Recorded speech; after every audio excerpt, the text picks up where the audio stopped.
So dahil nga wala tayong upload ng mga nakaraang linggo, eto napili ko naman na mag-upload ng kahit isang video naman para sa buwang ito. Para naman i-update ko kayo kung ano na ba yung nangyayari sa akin, ano na ba yung mga experiences natin bilang isang taong tulog sa umaga, gising sa gabi. So right, simulan natin ang kwento.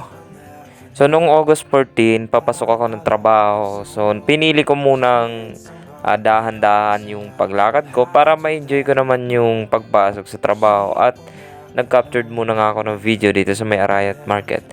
Tapos pinagpatuloy ko na yung paglalakad papunta ng station ng Araneta, Cubao. Alright. At makaraan lamang ilang minuto ay eto na nga kami sa mga overpass, at binabagtas ko na itong pataas na bahagi ng overpass. At na makita ko yung pila kung mahaba pa or hindi. Bago nga ako bumili ng ticket ay pinagmasdan ko muna yung traffic, kung sobrang traffic ba or moderate lamang. Tapos nga ay nakabili na ako ng ticket at papasok na tayo papunta sa pila kung saan mag-aantay tayo ng train. Dala ko na nga pala dyan yung ticket at sumakay na nga ako sa escalator papataas para pumila na at darating na yung train upang tayo ay makapunta na sa ibang istasyon.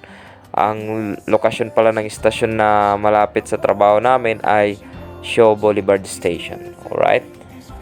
Tapos makaraan lamang ang ilang minuto ay paparating na rin yung train namin papuntang Shaw Boulevard Station. At kami nga ay sasakay na. Tapos pagdating ko naman sa loob ng tren, ito yung sitwasyon sa loob ng tren. Medyo maluwag, konti lang yung sumakay. Tapos pakalabas namin ng train, nandito na kami sa Shaw Boulevard Station. Sasakay ulit kami ng escalator papataas para umexit na sa istasyon at pumasok na sa trabaho. At eto na nga, nakasakay na ako ng escalator papataas at malapit na tayo sa exit ng istasyon, at pakanta-kanta na lang ako sa part na to. So ito nga pala yung beep card na iningat-ingatan natin para gagamitin natin, kasi ito upang makalabas tayo dyan sa exit ng stasyon. Tapos paka-exit ko nga dyan ay lumabas na ako ng mall, at syempre pinagpatuloy ko na yung paglakad until makarating ako sa pinaka-exit ng mall at sumakay na ulit ako ng elevator. Tagal tayo guys, walang upload kasi hindi ako ginaganahan na mag-take ng mag-capture ng video ng mga nakaraang araw eh.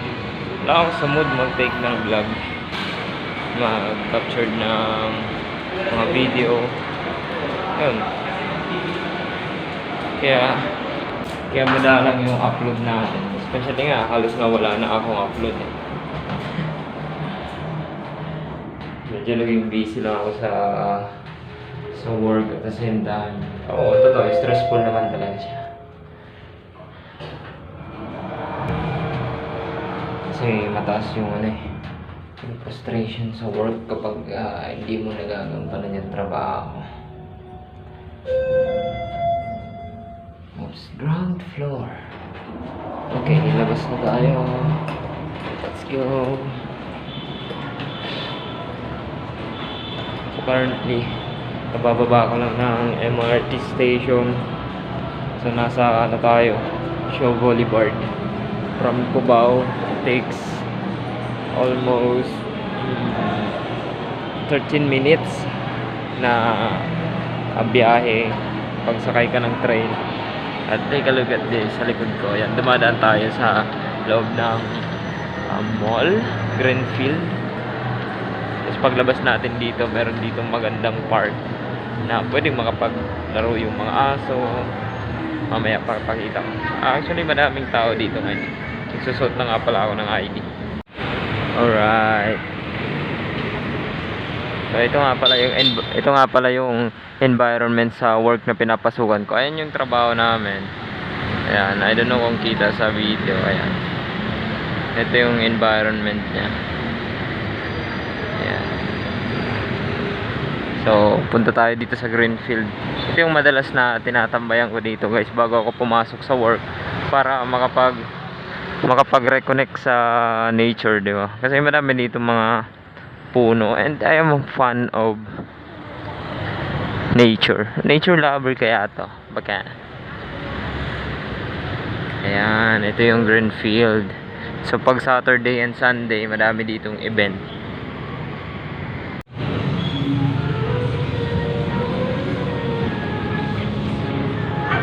Ayan. Diba? Na-miss ko tuloy yung nasa Batangas pa ako kasi parang ganito rin pero mas malawak kasi yung sa Batangas. Meron talaga siyang soccer field sa Batangas. Ito kasi parang ano lang siya,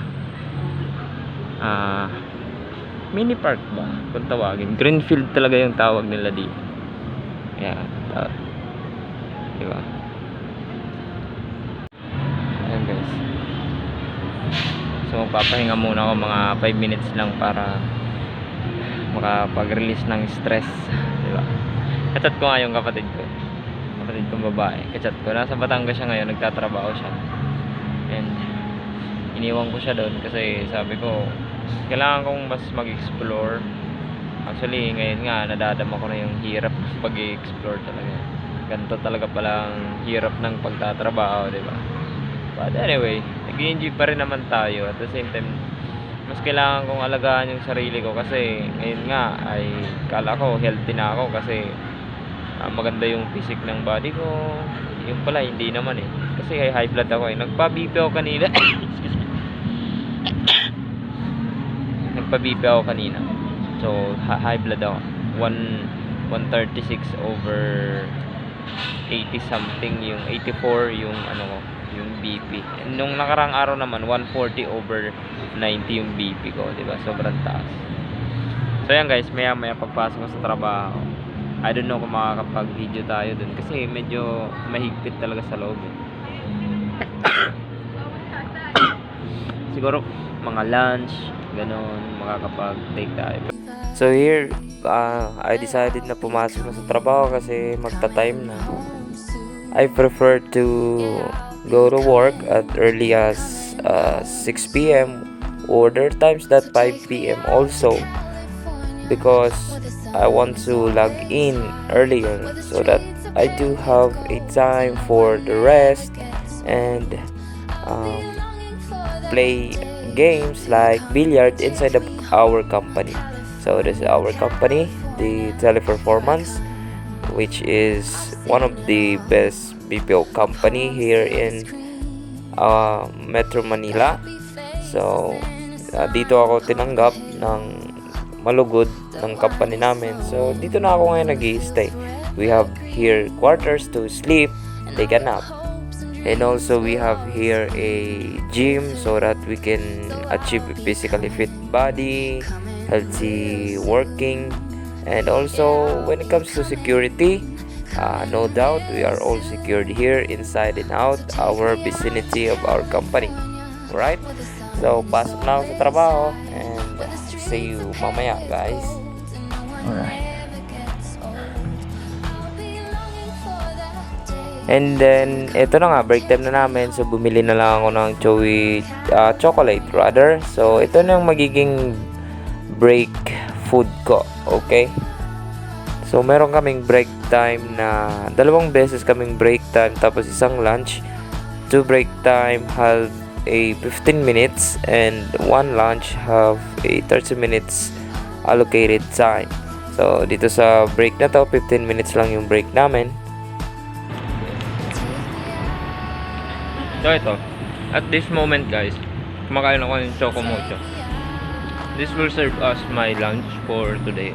Lunch kasi sa ibang bansa kasi tanghali. So dito gabi. So lunch yung tawag namin dito.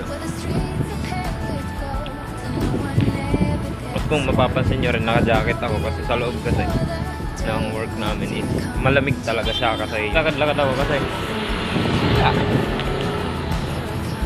para makapag-rest din, di ba?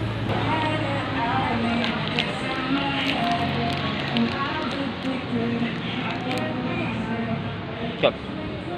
Ayan. Dito kasi masarap tumambay. Lalo kapag kagantong oras, wala nang halos tao. So ako na lang ang mag-isa dito halos eh. Malapit lang to dun sa pinagtatrabahoan.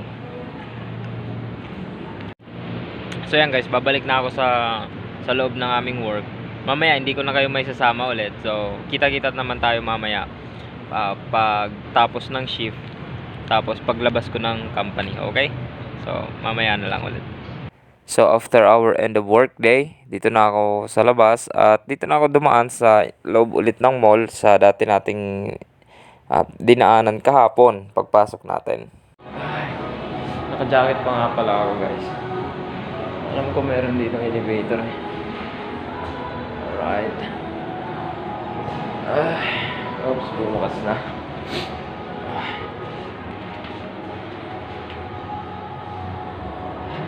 Third floor. Alright. So good morning. Good morning guys. Magandang morning. Napasarap yung tulog ko guys. Kasama kong natulog dun sa na-approve yung katrabaho ko guys. Tayo guys na elevator. And sorry, nakababa na tayo ng elevator guys. Tapos sunod naman natin gagawin is pipila para makabili ng ticket. Tapos sasakay tayo ng MRT. Ito lang naman doon sa taas. Ayan. Dapat bukas na. Okay. Yun, bukas na nga. Alright. Medyo may pila na naman. Dito talaga guys, kahit nagmamadali ka, hindi ka pwedeng sumingit kasi pila talaga dito guys. Talagang bawal ka dito sumingit. Kaya nga kapag ayaw ko malate ay inagahan ko na lamang yung pagising para makapila tayo na mas maaga dito sa train station. At dito talaga sa part na to guys, damang-dama ko pa yung antok. Promise. So nakakuha na nga ako ng beep card at nakapasok na tayo sa station. Pupunta na tayo sa baba para magantay ng train na sasakyan natin papuntang Araneta Cubao Station. So balit may sa kadahilan ng sobrang antok ko, hindi ko napansin kung anong train yung nasakyan ko. At hindi ko na rin napansin kaagad na hindi pala papuntang Araneta Cubao Station nun yung nasakyan kong train.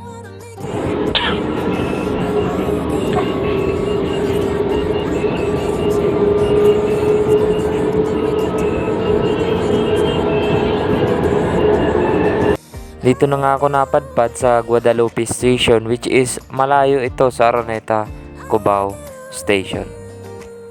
So ang ginawa ko dyan, eto. Ma'am, excuse me po ma'am. Mali yung train na nasasakyan ko. Yung ticket ko po is pa Cubao. Ano mo lang? Kasi ko sa... Opo. Ano pong gagawin ko dito ma'am?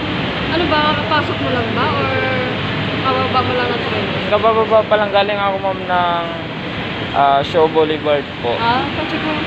Tapos Para mo naman na kung ano gagawin mo. okay. Ma'am, namali po ako ng sakay ng train ma'am. Para neto po ako ma'am. Dapat ka dyan, tawag ka sa kanila. Okay po. Thank you ma'am. Tatawid na lang daw po ako sa kabila ma'am. Okay. Saan po ba ang daan dito ma'am pa kabila? Bakit kayo dyan may hagdan? Okay po, thank you.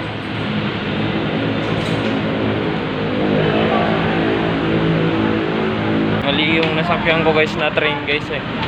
So babalik ako ulit sa Shaw Boulevard. Tapos sasakay ulit ako ng train pabalik. Ay, pero bibili ulit ako ng ticket. Medyo antok pa kasi ako guys eh. Kaya namali ako ng sakay. Oh my gosh.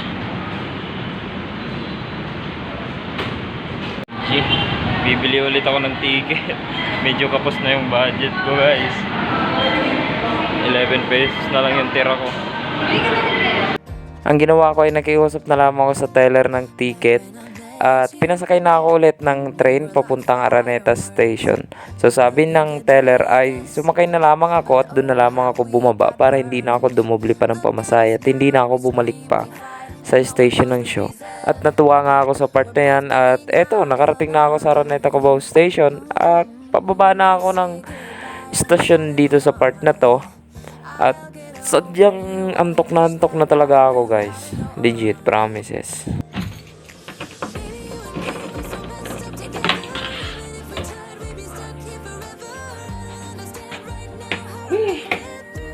So guys, nakauwi na tayo guys sa boarding. Thank you Lord. Nakarating akong Guadalupe Station. Siguro antok pa ako nung sumakay ako ng train. MRT. Ay nako. Buti na lang guys. Hindi na ako pinabili pa ng ticket ng management nung hindi na ako pinabili ng ticket. So pinapasok na ako dun sa station ng Guadalupe. Tapos pinasakay na ako pabalik sa dito sa Cubao Station hanggang makarating ako dito sa bahay. Kasi bumili na rin naman kasi ako ng ticket from Show Boulevard. Bumili na ako ng ticket dun papunta dito sa Araneta. Tapos sumakay ako ng train. Akala ko papuntang Cubao, yung pala papuntang Taft Avenue. So bumaba ako ng Guadalupe Station. Ayun, nakiusap na ako sagad kasi yung dala kong pera guys is talagang 11 pesos na lang guys. Ayan.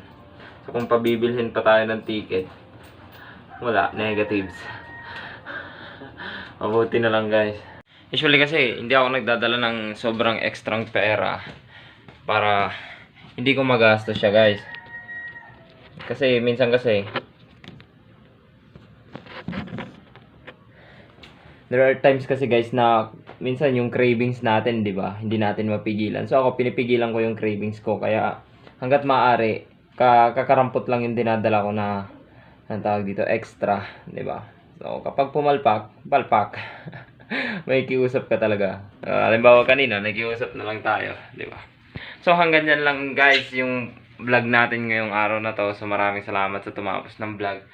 I hope na madami pa tayong vlog na pagsamahan. So paumanhin kasi ngayon lang ako nakapag-upload ulit. Ngayon lang ako ulit nakapag-update sa inyo. So maraming salamat sa inyo guys. So magpapaalam na ako. Ako muli si Rex at hanggang dito na lang muna ang ating vlog for today. Paalam, bye bye, peace out, bye bye.